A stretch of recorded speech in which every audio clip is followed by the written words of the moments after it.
Maka itu apa? 10%. Akang kumaha cenah upami kita nganggo sanyo karena kita ngebor sumur ya, kemudian keluar airnya harus pakai sanyo, nggak keluar sendiri. Nah, itu bisa masuk biaya air kayak gitu ya.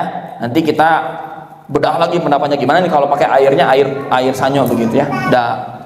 Sepertinya tidak ya, ngacayan sawah ngangge PDAM gitu ya. Iya, berarti kan kalau yang berbayar berarti kan yang pakai sanyo itu kan untuk bayar listriknya. Tapi sih rata-rata diairi langsung ya. Iya, rata-rata diairi langsung. Jadi pada 5 wasak ada kewajiban zakat 1/4 wasak. Sedangkan kelebihan hitungannya disesuaikan baik sedikit maupun banyak. Hal ini berdasarkan sabda Rasulullah sallallahu alaihi wasallam, fi ma saqatis sama'u wal uyunu aw kana athariyan al ushuru wa ma suqiya bin nashi nisful ushri. Tanaman yang diairi oleh air hujan, mata air, atau berupa tanaman yang menyerap air tanah, yaitu tanaman yang menyerap air tanah dengan akar-akarnya tanpa disirami, dan tanaman ini disebut pula al-ba'al. Apa tanaman yang menyerap air tanah kata Ibu?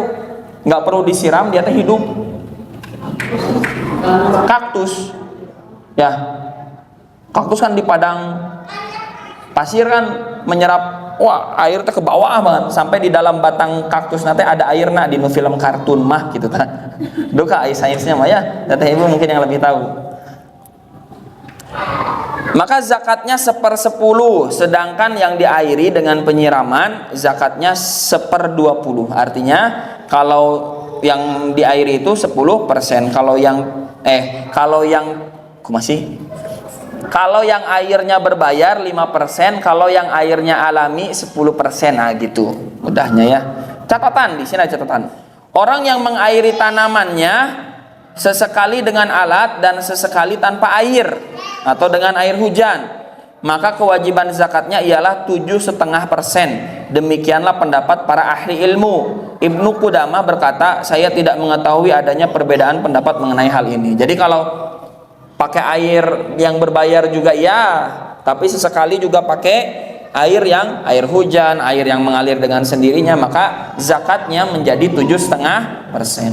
Catatan kedua, kurma yang bermacam-macam jenisnya digabungkan. Jika mencapai 1 nisab, maka zakatnya dikeluarkan dari jenis kurma yang menengah.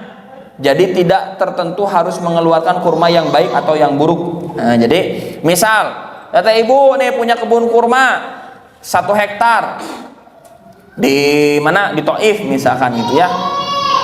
Nah kalau punya itu terus 1 hektar itu 1/4-nya kurma ajwa, 1/4-nya kurma sukari, 1/4-nya mejol misalkan, 1/4-nya nondi kurma khalas misalkan begitu ya. Nah kan tingkatannya teh yang paling bagus kurma ajwa, mejol, sukari, terus khalas. Nah maka yang dikeluarkan adalah jenis kurma pertengahannya. Kalau nggak mejol, sukari, nah, kan itu yang pertengahannya ya gitu. Tidak harus ajwa yang dikeluarkannya, tidak harus khalas yang dikeluarkannya, tapi yang pertengahan begitu. Kemudian yang ketiga, catatan ketiga, gandum atau jewawut. Apa jewawut Ibu? Tidak tahu ya jewawut, tapi kita terang. Dan gandum sult digabungkan untuk dikeluarkan zakatnya. Apabila gabungan semuanya mencapai nisab, maka dikeluarkan zakatnya dari jenis gandum yang paling banyak. Nah kalau untuk gandum dari jenis yang paling banyak ya begitu. Abi terang jenis gandum berapa banyak deh Bu? Misal aja ya, jenis gandum A, gandum B, gandum C ditimbang beratnya misalkan sekian ton. Ternyata yang paling banyak itu jenis gandum B, maka jenis gandum B lah yang dikeluarkan untuk zakatnya. Begitu. Yang keempat, biji-bijian yang bermacam-macam digabungkan menjadi satu. Biji-bijian meliputi kedelai, kacang-kacangan, kacang polong, kacang kapri. Kok Ibu kacang kapri, Bu?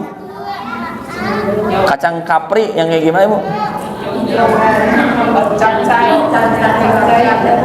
Buat capcay. Kayak selong gitu. Kayak roai, kayak selong. Kayak roai ya. Siap. Selesai, Ibu. Selesai dengan kapri, selesai, Ibu. Selesai, Ibu. Kita lanjut, Ibu. Selesai, kita lanjut dengan yang lain, ya. Selesai dengan kapri, Ibu. Jelas, Ibu. Dan turmus. Apa turmus, Ibu? Sejenis kacang-kacangan. Ini bahasa Indonesia turmus. Sanes paranti cai panas sanes. Siap, salah Ibu. Sejenis kacang-kacangan. Apabila digabungkan semuanya mencapai nisab, maka dikeluarkan zakatnya dari jenis biji-bijian yang paling banyak. Jadi untuk gandum dan biji-bijian sama, dikeluarkan dari jenis yang paling banyak. Kalau kurma dikeluarkan dari jenis pertengahan. Kemudian yang poin kelima, catatan poin kelima, apabila masing-masing dari zaitun, lobak, atau ketumbar mencapai nisab, maka zakat yang dikeluarkan berupa minyaknya. Jadi yang dikeluarkan itu minyaknya ya. Kan zaitun bisa jadi minyak, ada minyak lobak Ibu. Kalau minyak ketumbar mah abi terang. Ketumbar teh muncang Ibu ya. Atau lada. Oh, yang bagaimana? Sudah bilang tahu ternyata salah. Ya kemiri, nah itu. Ya kemiri ya. Kemiri beda lagi, ketumbar.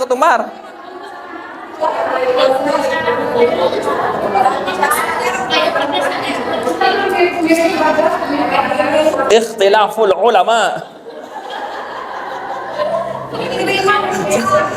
Ini ulama bumbu dapur ya. Ya pokoknya itu yang bisa diminyakkan gitu Ibu ya. Kalau minyak kemiri biasanya kanggo rambut, Abi pernah coba dan tidak tumbuh Ibu. Emang nggak ada harapan ini.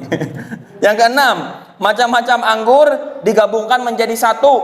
Apabila mencapai nisab, maka wajib dizakati. Apabila anggur dijual sebelum menjadi anggur kering teh apa Ibu? Kismis. Bila Ibu menyangka kismis itu ada pohonnya sendiri, tidak. Kismis itu anggur yang dikeringkan. Maka yang dibayarkan zakatnya berupa harganya, yaitu 10% atau 5% dengan mempertimbangkan pengairannya. Jadi kalau untuk anggur ya itu bisa dari hasil jualnya. Wah, masih ada poin ke-7, poin ke-8, poin ke-9, poin ke-10. Waktunya sudah habis. Itu saja Tete Ibu. Nanti kita lanjutkan bumbu dapur kita di poin ke-7 ya.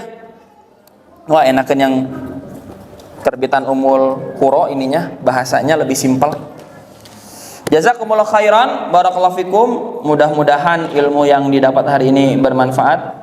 Aku qouli hadza wa astaghfirullahaladzim. Akhirul kalam. Assalamualaikum warahmatullahi wabarakatuh.